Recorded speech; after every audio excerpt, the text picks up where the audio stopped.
কিছু সন্ত্রাসী একটি বাচ্চা ছেলেকে কিডন্যাপ করে এবং তার মাকে দিয়ে তাদের কাজ করতে বাধ্য করা। তাদের কাজ করার পরও তারা সে ছেলেটিকে মেরে ফেলে। এমন অবস্থায় মা তার সন্তানকে বাঁচানোর জন্য বারবার টাইম ট্রাভেল করতে থাকে। সে কি পারবে তার সন্তানকে বাঁচাতে? এমনই এক দুর্দান্ত কাহিনী নিয়ে আজ আপনাদের সামনে হাজির হয়েছি। ওয়েলকাম টু মাই চ্যানেল সিনেগপ্প উইথ সজীব শিকদার।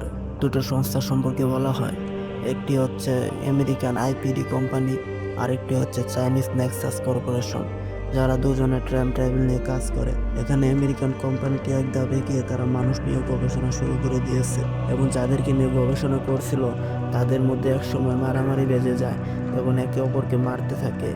এমন অবস্থায় পুরো ল্যাবটি পুড়ে ছাই হয়ে যায়, শুধু একজন সেখানে বেঁচে থাকে, যার নাম চাইহু। পরক্ষণে দেখতে পারি সে আমেরিকান কোম্পানিটির একটি এজেন্ট চাইহুকে বলছে, তুমি অনেকগুলো লোককে মেরে ফেলেছো, আমরা তোমাকে বাঁচাতে পারি, আমরা আমাদের সমস্ত শক্তি দিয়ে তোমাকে বাঁচাবো, কিন্তু তোমাকে একটা কাজ করে দিতে হবে। তখন চাইহু বলে, কি কাজ? তখন আমেরিকান এজেন্টটি বলে, আমরা শুনেছি নেক্সাস কর্পোরেশন তাদের গবেষণা অনেক দূর এগিয়ে গেছে, তোমাকে তাদের ডাটাটি আমাদেরকে চুরি করে দিতে হবে। তখন চাইহু বলে, ঠিক আছে, আমি করে দেব। পরক্ষণে আমাদের সিন চলে যায় নেক্সাস কর্পোরেশনের ল্যাবে, যেখানে দেখা যায় তারা একটি বানর নিয়ে গবেষণা করছে এবং তারা তাতে সফলও হয়। তখন ডিরেক্টর বলে, আমাকে বোর্ডের সাথে মিটিং করতে হবে, তোমরা এখন যাও, পরে আমি ফোন দেব। তখন সবাই যার যার মতো চলে যায়। আর তখনই দেখি এই গল্পের মূল চরিত্র সাতিয়ান তার ছেলের সাথে সময় কাটাচ্ছে। আর তখনই ডিরেক্টর তাকে ফোন দিয়ে বলে, তোমাকে এখনই আসতে হবে। তখন তারা সবাই একত্র হয়ে দেখে বোর্ড মিটিং চলছে। তখন বোর্ডের প্রধান বলে, তোমাদের গবেষণা কত দূর এগোলো? তখনই সাতিয়াং বলে যে গবেষণার পর কমপ্লিট, আমরা বানরের উপর গবেষণা করেছি, তাকে অতীতে পাঠানোর চেষ্টা করেছি আর আমরা সফলও হয়েছি, কিন্তু মানুষের ক্ষেত্রে আমাদের একটু সময় নিতে হবে, কারণ মানুষের গঠন একটু অন্যরকম। যদি আমাদের কিছুটা ভুল হয় তাহলে তার পরিণাম ভয়ঙ্কর হতে পারে। তখন বোর্ড ডিরেক্টর বলে, ঠিক আছে, তুমি সময় নাও, কতদিন সময় লাগবে তোমার? তখন সাতিয়াং বলে, আমাকে 2 মাস সময় দিতে হবে। তখন বোর্ড থেকে বলা হয়, ঠিক আছে, যাও, তুমি সময় নাও। আর তখন সে ডিরেক্টরকে বলে, তুমি কালকে আমার সাথে দেখা করবে। এই সময় বোর্ড ডিরেক্টর ও সাতিয়াং এর মধ্যে কথাবার্তা হয়। তাদের কথাবার্তা থেকে আমরা জানতে পারি তারা 9-10 বছর ধরে এখানে কাজ করছে, বাড়িতে ঠিকমতো সময়ও দেয় না। এর মধ্যে সাতিয়াং এর হাজবেন্ডও তাকে ছেড়ে চলে গিয়েছে। পরের দিন সকালে নেক্সাস কর্পোরেশনে দেখা যায় কিছু রহস্যজনক গতিবিধি। সেখানে বাইরে থেকে কিছু লোক এসে পুরো বিল্ডিং এ বোম ফিট করে দেয়। আর তখনই দেখা যায় সাতিয়াং এবং তার ল্যাবের টেকনিশিয়ান, যার নাম ইয়ান, তারা দুজনে কথা বলছে। তখনই সেখানে ডিরেক্টর এসে উপস্থিত হয় এবং ডিরেক্টর সাতিয়াংকে বলে, সব কিছু ঠিক আছে? সাতিয়াং বলে, ঠিক আছে। এরপর ডিরেক্টর বলে, আমি শুনেছি আমেরিকান কোম্পানিটিতে একটি বিস্ফোরণ হয়েছে, সেখানে অনেক হতাহত মানুষ নিহত হয়েছে, আমি ভাবতেছি আমাদের এই কাজের সাথে সেখানে কোনো যোগাযোগ আছে কিনা। তখন সাতিয়াং বলে, কেন? কারণ সেখানে তারা মানুষ নিয়ে গবেষণা শুরু করে দিয়েছিল, তাই আমার ভয় হচ্ছে। এই নাও, আমি তোমাকে একটি ঘড়ি দিলাম, এটি তোমার ছেলের জন্য, তোমার ছেলেকে দিও। এবং ডিরেক্টর এও বলে, তুমি অনেক দিন ধরে ল্যাবে কাজ করছো, আমার মনে হয় এখন তোমার সন্তানকে বেশি বেশি সময় দেওয়া উচিত। তখন সাতিয়াং বলে, হ্যাঁ, আমি চেষ্টা করছি। এরপর সাতিয়াং আবারও ল্যাবে আসে এবং ল্যাবে এসে সে আবারও গবেষণা শুরু করে দেয়। সেখানে দেখা যায় প্রথমবার যে বানরটিকে টাইম ট্রাভেল করিয়েছিল সেই বানরটিকে আবারও টাইম ট্রাভেল করায়, যার ফলে তার মাথায় বিভিন্ন সমস্যা দেখা দিয়েছে এবং সে কিছুটা এগ্রেসিভ হয়ে গিয়েছে। আর তখন ল্যাব বিশেষজ্ঞ শ্যাংডং বলে যে বারবার টাইম ট্রাভেলের ফলে তার মাথার ভিতরে কিছু একটা সমস্যা হচ্ছে। শাংতিয়ান তখন বলে, এর সমাধান কি? শ্যাংডং বলে, আমরা খুঁজছি, তবে জানি না। তখনই দেখা যায় সাতিয়াং এর ফোনে তার ছেলে ফোন দিয়েছে। সে তার ছেলের সাথে কথা বলতে থাকে এবং এক পর্যায়ে তার ছেলেকে কে যেন ধরে নিয়ে যায়। সেটা দেখে সে তো তাড়াতাড়ি বাড়ির দিকে রওনা দেয় এবং রওনা দেওয়ার এক পর্যায়ে তাকে কেউ কিডন্যাপ করে। আর তখন সে কিডন্যাপাররা বলে, তুমি যদি তোমার ছেলেকে বাঁচাতে চাও তবে সেই ল্যাব থেকে সমস্ত ডাটা আমাকে চুরি করে এনে দিতে হবে। তখন তো সাতিয়াং কোনো রাস্তা না পেয়ে আবারও ল্যাবে ফিরে আসে। ল্যাবের ভিতর আসার পর সাতিয়াং দেখে তার বন্ধু শাডংকে কেউ মেরে ফেলেছে, এমনকি তাকে মেরে তার একটি চোখও উঠিয়ে ফেলা হয়েছে। তখন সেটা থেকে সে তো ভয় পেয়ে যায়। আর তখনই কিডন্যাপারটি ফোন দিয়ে বলে, তোমার কাছে 1 ঘন্টা সময় আছে, যদি তুমি না আসো তাহলে আমি সবাইকে মেরে ফেলবো। তখন তো সাতিয়াং ভয় পেয়ে যায় আর সে সংডংয়ের লাশটি লুকিয়ে চোখটি তার পকেটে রেখে দেয়। তখনই সাতিয়াং ডিরেক্টরের কাছে আসে এবং তাকে বলে, বস, আমাকে কিছু পরীক্ষা করতে হবে। ডিরেক্টর বলে, আজ অনেক দেরি হয়েছে, কালকে করো। তখন সাতিয়াং বলে, বস এটা খুব জরুরি, দেরি হলে পরে এমন আছে সব কিছু নষ্ট হয়ে যাবে। তখন ডিরেক্টর বলে, ঠিক আছে চলো। তখন ডিরেক্টরটি তার চোখ স্ক্যান করে এবং বলে, এখনো তো শাডং এরও চোখ লাগবে। তখন সাতিয়াং বলে, সমস্যা নেই, সে কিছুক্ষণের মধ্যে এসে পড়বে। মানে সেই সার্ভারের রুম খুলতে সবারই চোখের স্ক্যান করতে হয়। এরপর ডিরেক্টর বলে, ঠিক আছে কাজ করে তাড়াতাড়ি চলে যাও, আমার সময় নেই, আমি চলে যাচ্ছি। আর তখনই সাতিয়াং ল্যাবের ভিতর ঢুকে সমস্ত ডাটা কপি করতে থাকে। এমন সময় তার টেকনিক্যাল বন্ধুটি এসে তাকে বলে, সাতিয়াং তুমি কি করছো? সাতিয়াং শুধু বলে, আমাকে এটা করতে দাও, এটা খুব দরকার। আর তখনই আরেকজন ল্যাব অ্যাসিস্ট্যান্ট শাডং এর রুমে গিয়ে দেখে তাকে কেউ মেরে ফেলেছে। আর সিকিউরিটি গার্ড তখন স্ক্যান করে জানতে পারে এখানে সাতিয়াং এসেছিল, মানে সে তাকে খুন করেছে। তখন তারা পুরো বিল্ডিং এর রেড অ্যালার্ট জারি করে যাতে সাতিয়াং বিল্ডিং থেকে বেরোতে না পারে। সবাই তো ধরে নেয় যে সাতিয়াংই হত্যাকারী। তখন ইয়ানকে সে কোনো রকম বোঝাতে সমর্থ হয় যে দুদু বিপদে আছে, আমাকে যেতেই হবে আমার ছেলেকে বাঁচানোর জন্য। তার বন্ধু তাকে বলে, তুমি চুপ করো। তখনই সেখানে সিকিউরিটি গার্ডরা চলে আসে এবং ইয়ান তখন সাতিয়ানকে সেখান থেকে পালাতে সাহায্য করে। এরপর যখন সে নিচে নামতে যাবে তখন দেখে লিফটের নিচে সবাই তার জন্য অপেক্ষা করছে। তখন সে সেখানে কিছু কেমিক্যাল দিয়ে একটি বিস্ফোরকের মতো বানায় আর নিচে যাওয়ার সাথে সাথে তা বাইরে ছুঁড়ে ফেলে, যার ফলে একটি বিস্ফোরণ হয় এবং সবাই সেখানে অন্যমনস্ক হয়ে পড়ে। আর এই সুযোগে সাতিয়ান সেখান থেকে বেরিয়ে যায়। এরপর সাতিয়ান সরাসরি সে কিডন্যাপারের কাছে এসে পৌঁছায় এবং কিডন্যাপারকে বলে, আমার ছেলেকে ছেড়ে দাও। কিডন্যাপার তখন তার ছেলেকে ছেড়ে দিয়ে সেই ডাটাটি নিয়ে নেয় এবং সাথে সাথে সেই ল্যাবটি পুরোপুরি ধ্বংস করে দেয়। যেটা দেখে সাতিয়াং তো রেগে গিয়ে বলে, তুমি খুব খারাপ মানুষ। আর যাই হোক তো তখন মাথা নষ্ট হয়ে যায়। সে বলে, আমি খুব খারাপ মানুষ না। এই বলে সে তার ছেলেকেও মেরে ফেলে। তারপর সে সাতিয়ানকে গাড়িতে তুলে সেখান থেকে রওনা দেয়। গাড়ির ভিতর চাই হয়ে সাতিয়ানকে বলে, তুমি জানো তোমার ছেলেকে কিভাবে বাঁচাতে হবে, তুমি তোমার গবেষণা কমপ্লিট করো, তুমি জানো তোমাকে কি করতে হবে। সাতিয়ান তখন বলে, হ্যাঁ আমি জানি। এই বলে সে গাড়ির ভিতর ধস্তাধস্তি বাজিয়ে দেয় এবং গাড়িটি এক পর্যায়ে খাদে পড়ে সবাই মারা যায়। সাতিয়াং তো কোনো রকম সেখান থেকে বেঁচে আবার ল্যাবে ফিরে আসে। সেখানে এসে দেখে সব জায়গায় আগুন জ্বলছে আর সবাই দৌড়াদৌড়ি করছে। সে তখন তার অফিসে এসে ট্রাম মেশিনে ঢুকতে যাবে, ঠিক তখনই ইয়ান তাকে বলে, তুমি এটা কি করছো? সাতিয়াং বলে, ওরা আমার ছেলেকে মেরে ফেলেছে, যে কোনো মূল্যে আমার ছেলেকে বাঁচাতে হবে। এই বলে সে ইয়ানকে ধাক্কা মেরে টাইম মেশিনের ভিতর ঢুকে পড়ে আর তখনই টাইম মেশিনটি চালু করে দেয়। এরপর সাতিয়াং ট্রেন ট্রাভেল করে 1 ঘন্টা 50 মিনিট আগে গিয়ে পৌঁছায়। যেহেতু টাইম মেশিনের কাজটি পুরোপুরি সম্পূর্ণ হয়নি, তাই এটি মাত্র 1 ঘন্টা 50 মিনিট আগেই যেতে পারে। সেখানে তখন ইয়ান বসে কাজ করছিল। সে তার কম্পিউটারে এসব দেখে তো হতবাক হয়ে যায়। সে তখন বলে, সাতিয়াং তুমি কেন এরকম করলে? তুমি জানো মানুষ নিয়ে গবেষণা করা নিষেধ, তুমি কেন টাইম ট্রাভেল করলে? কি এমন বিপদ হয়েছে?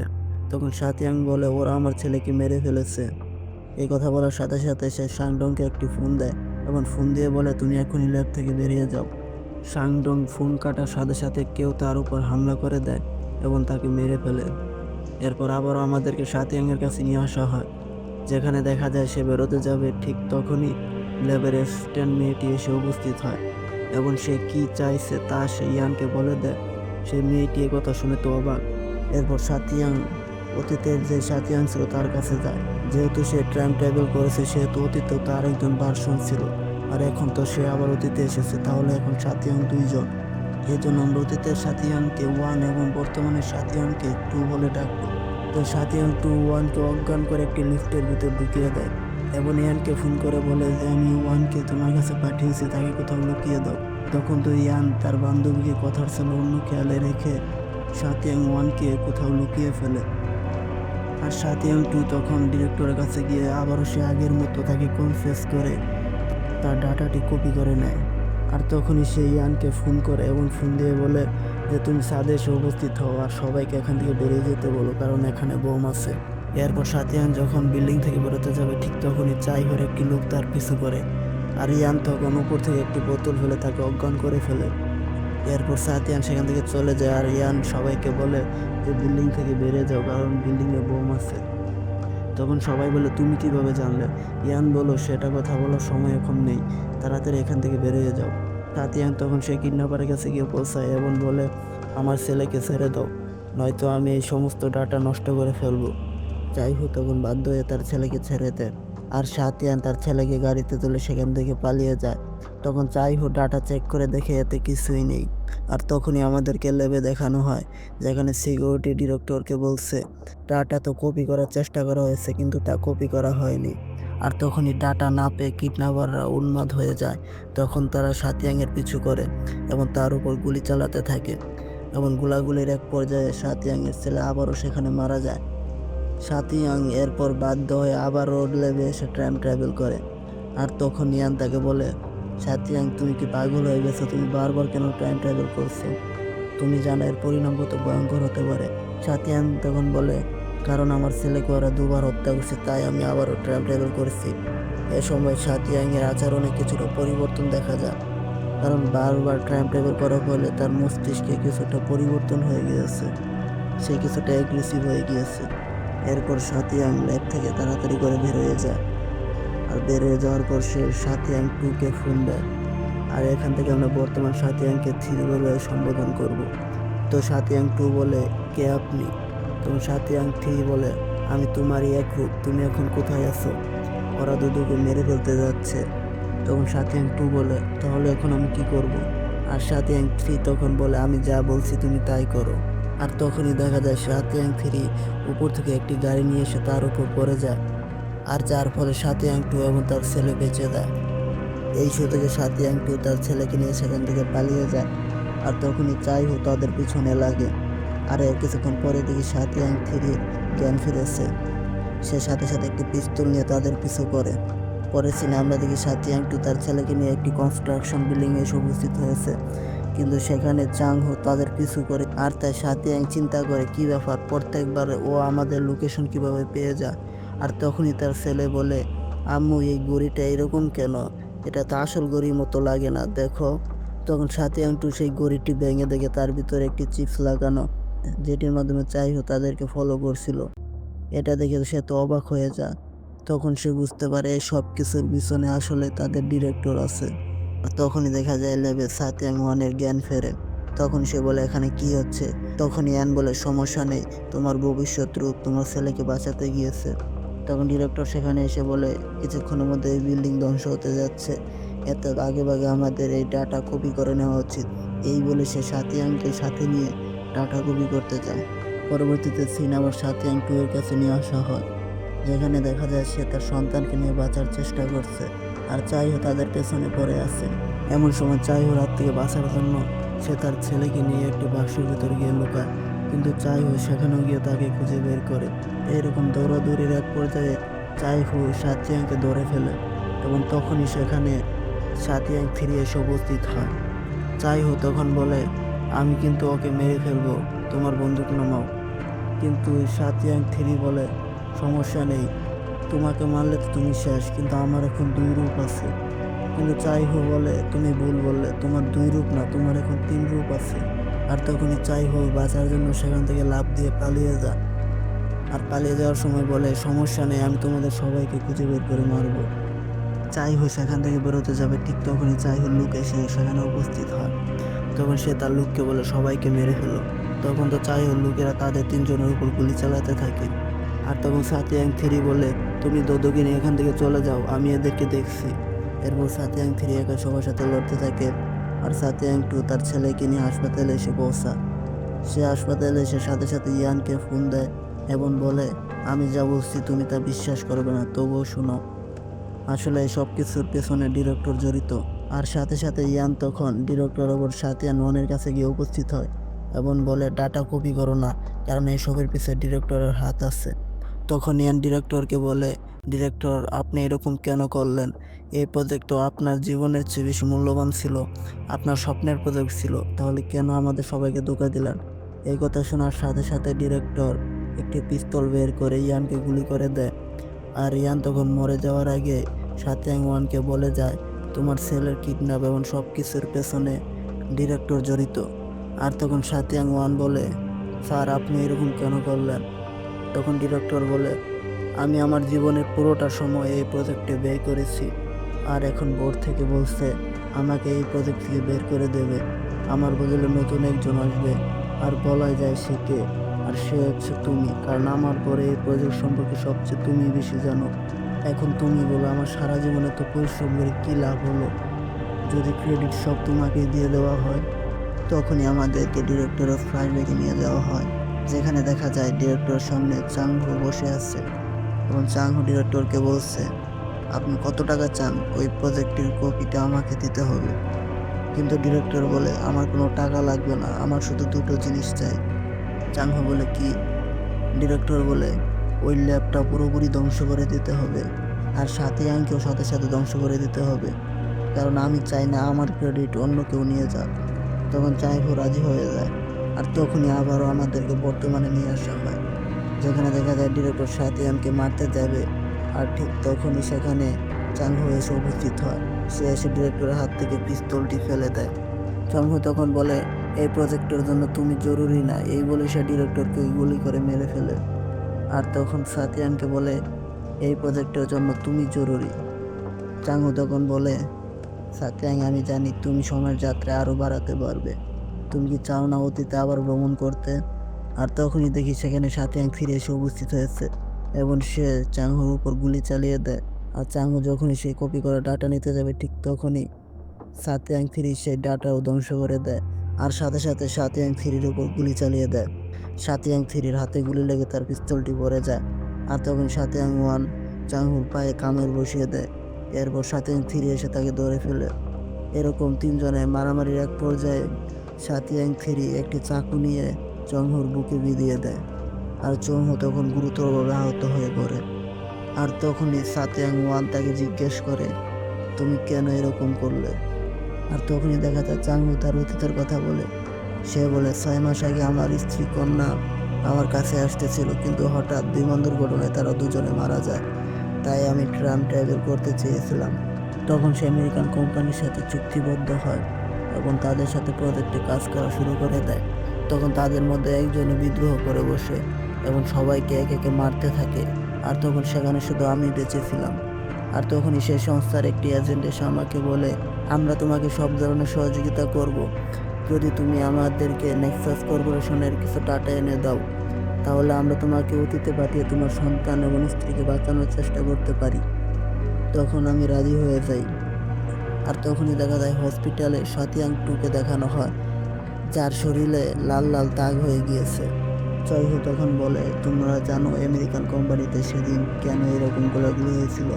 কারণ সেখানে অনেকগুলো লোক ছিল, যেমন আজ তোমরা তিনজন একত্রে এক জায়গায় আছো, তারা সবাই একে অপরকে মারা শুরু করে দিয়েছিল।